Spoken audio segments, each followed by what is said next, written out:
All right, welcome to church for the rest of us. And I'm here again, high atop our studios at Family Church in West Palm Beach, Florida, downtown. Social distancing via podcast with my compadres in ministry. I've got Carly and Aaron and Leslie are all here.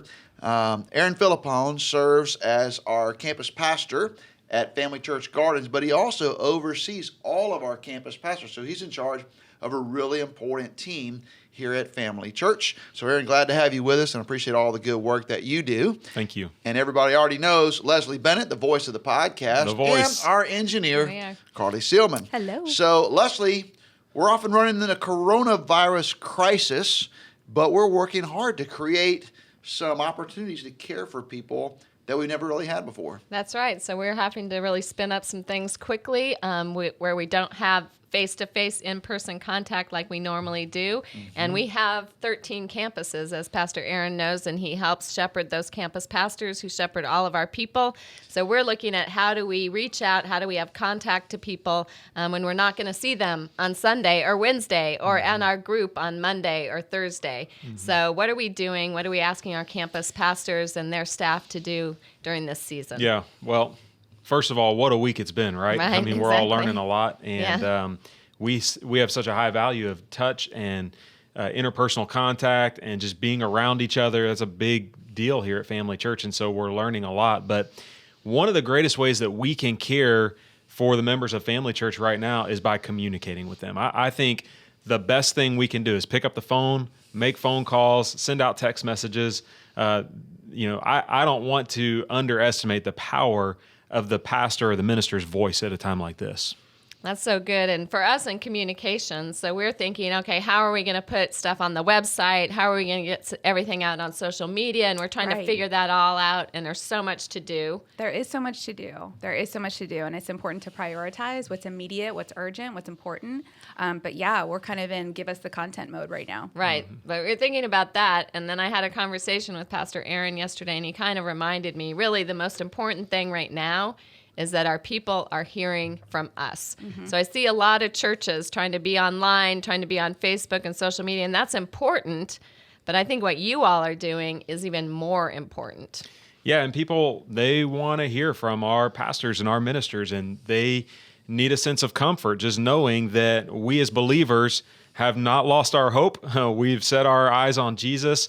The church has been in difficult situations in the past and will be in difficult situations in the future, and Jesus is still in charge. And so they just need to hear from their spiritual leaders at a time like this. Yes. Well, I think, Aaron, one of the things that you've done really well is you've given our campus pastors some specific direction and even some easy-to-use tools that really churches of any size could use. Because the Family Church Network, although together we're a large church, we're actually a network of medium and small-sized churches. So could you just share with our listeners some of the specific direction you've given to our team on how they should be staying in touch, how they can track that and build a system for that so they're not just going off the top of their head making phone calls? Talk to us a little bit about that. Well, one of the great things about the way that this has unfolded in a time like this is that we're living in a day where we have technology at our fingertips and we can easily get in touch with our key leaders. And so one of the things we've developed is just a shared spreadsheet that all of our team members can access at various campuses. And we've got a column in place each week where we're making sure that we're checking up on our leaders. And so if we go, 3, 4, 5 weeks into this, we don't know how long this could last. This could last months. We want to make sure that one of our leaders doesn't fall through the cracks. And so we don't want, 2 or 3 weeks to go by without them having gotten some personalized communication from their leaders. And so talk to us about the specific tools, though. So we use a spreadsheet. Which spreadsheet are you using? I'm using Google Sheets, and so it's just a live shared spreadsheet that anyone on your team can use if they have a Gmail account. And so everyone at the Gardens campus is on that sheet. We're able to see each other's comments. We're able to interact with it. And then we can scan through and easily see, oh, man, one of our leaders hasn't had any contact in a couple of days or a couple of weeks. And so then we can get on it and reach out to them. And do you think that is this Google spreadsheet, the way that you're doing it, is this super sophisticated? Like, do you have to have multiple full-time admins to run this? No. Or, no? No, totally easy. Anyone can do this. We have campuses. One of our campuses averages about 75, and they're doing this with volunteers, with support from key leaders that are also helping to contact their church family. And so, no, this is something that anyone can do at any size without any administrative support. It's super simple. And so when you have a typical phone call and you're coaching guys and girls on how to call, what should they say on the call? So you call somebody, you don't really want anything from them right now. What are you saying? Yeah. Well, the main thing is just reassuring them that we are a family. And so we're walking through this together. And just like you would with your own children, just like you would with anyone that lives in your home, we're going to walk through this together. We don't really know what the future holds on this, but we do know who holds the future. And so our hope is in the Lord. Did you just come up with that? Man. That's really good. That's Somebody original. write that down. I think that's a tweet somewhere. And so think it's a Tim Tebow come poster. up with That's that. right. Where is Yeah, that from? somewhere. But just, high touch. We want to hear from you. Right. We're producing some content as well. And so we're trying to upload some, iPhone videos on Facebook and things like that. And so one of the things we're telling our church family is, hey, you get to see us right now. We want to see you. Snap a picture. that's Tell so us how good. things are going. Text it to your pastors. Put it on social media. We want to know how you're doing. And I think that just means the world to our people. Yeah, I couldn't agree more. Now, Leslie, one of the things that we're working with communication-wise is some different tiers of content that we can put out. And we haven't got a fully thought through system. We're Right. definitely building the plane while we're flying it. But right now, talk a little bit about our thinking about how we're tiering this content. Well, this probably isn't the best word to use, but we are using the word premium content. So we have some content that we're Like putting we're out. like Netflix. That's right. Premium. The good stuff. Okay. So we got some content we're producing. Obviously, we're going to have Sunday morning worship, and part of what we're doing is pointing people to our Sunday morning worship gatherings online now. We've chosen to go with a strategy of actually having set times so that we have that sense of we actually are together doing worship, even though it's virtual. We're not in person. So that's what we're putting together. We're going to put together some Bible study content. We're going to do some other things that we'll put to all of our campuses, and then we're encouraging our students team to put some things together, our kids team to put some things together, our groups to put some things together, each of our individual campuses. So we're kind of, premium, which is going to go out to all of our churches. Right. Campus specific, what they can do, and then different ministry areas and those touch points. Exactly. And Carly, one of the things that you've done that I think is really helpful, because our campus pastors, these guys are pastors, they're preachers, they're not social media experts, and they're definitely not video experts, but we're asking them to do basically homemade videos on their phones, and you've developed a set of guidelines for how a campus pastor should actually produce these little 3 and 4 minute videos. Could you just talk a little bit about kind of some of the things we've tried to coach them to do to make it look good? Sure. We developed a resource for the campus pastors and the directors. And it's basically a one-sheet guide, and it just kind of walks them through the best practices of filming a selfie video. And those are super authentic. People are responding really well to them on social media. So it's little things like making sure the phone is horizontal and not vertical, making sure that it's filmed at a 1080 DPI.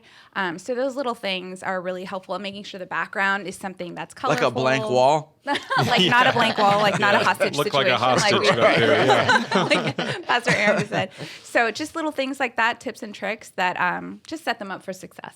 Yeah, and I think that's really, really helpful. Is there a way, Leslie, that we could post kind of that one pager of guidelines Sure. somewhere so our listeners could get Definitely. to that? Yeah, we put that in our show notes. Yeah, Sure. we would love to do that, because I actually think that could be very helpful to people, because a lot of our listeners are maybe they have 1 staff person or 2 staff people, and they don't have any video people, and so they're just like, oh my gosh, they've never done this before. So you see a lot of guys, shooting, themselves in front of an iPad, which is better than nothing. But maybe there's some things we could do where they could take the same tools that they already have and elevate their game a little bit. Yeah, And I just think a that would be little really pro great. tip. Anytime you're looking down at the camera, not a good angle for anybody. So should try to look up at the camera. Yes. Yeah, eliminate those neck rolls, guys. Yeah. Eliminate the neck rolls. That's very important. Now, Aaron, as we've talked to our campus pastors, and they're starting to really do this to double down on personal contacts, to double down on creating, multiple kind of Facebook posts. What kind of things are you coaching them to say in these Facebook posts? What should they be doing? Well, one of the things that we're really excited about is that we're pointing everybody to a Sunday gathering. And I think it's so important that we just continue to carve out time as families to meet together and have church, whatever that needs to look like. And so I'm excited about that because, like, especially this week, we're going to take the Lord's Supper in every home across Family Church families. And we're going to ask them to fill out a digital Get Connected card because we want them to know their pastors are praying for them through the week. Right. And we want to get all those prayer requests in. And so we're pushing them to have that Sunday gathering point where they keep Sundays as a priority for their family as we're thinking about how to navigate through uncharted waters. Yeah, and I tell you, I'm really looking forward to this just personally. So being able to have a church service that we're going to release at these different times, it's going to be pre-recorded. I mean, it's going to feel loud. It'll be recorded. Some, like my part will be recorded that day, but I'm not going to preach 3 different times. We're just going to release. So I'm going to get to preach and then go home and then turn on our television and have church with my family, which is a real thrill for them to go. I get to go home and then they get to watch me on TV, which is what I'm sure that'd every be great. child's dream, right? So, but it is going to be fun because we're going to get to take the Lord's Supper together in our home and sing together and open our Bibles and take notes. And I think it's going to be a special time that I'm actually really looking forward to.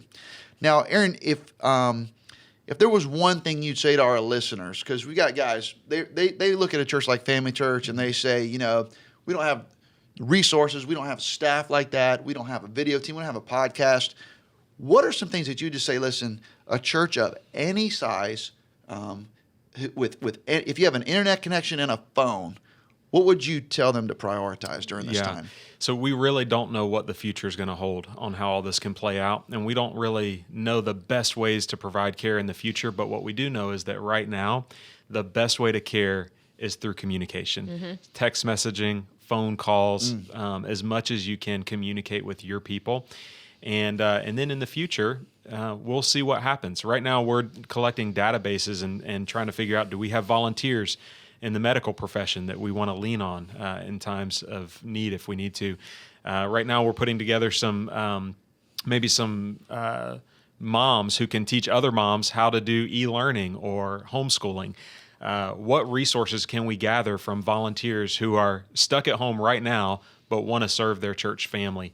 So we don't know what it's going to all look like in the future. Right now, the best way to care is by communicating. In the future, it may be volunteers going to pick up groceries for senior adults who can't leave their home, taking laundry to the dry cleaners, things like that. And so we're trying to prep and be prepared. Those are things that anyone can do at any level. We've got all these volunteers who love Jesus and want to serve but don't know how.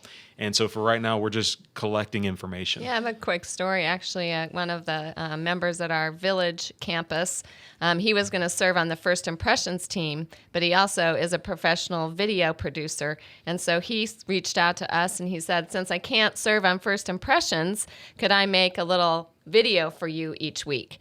And we said, yes, please. Yes, please.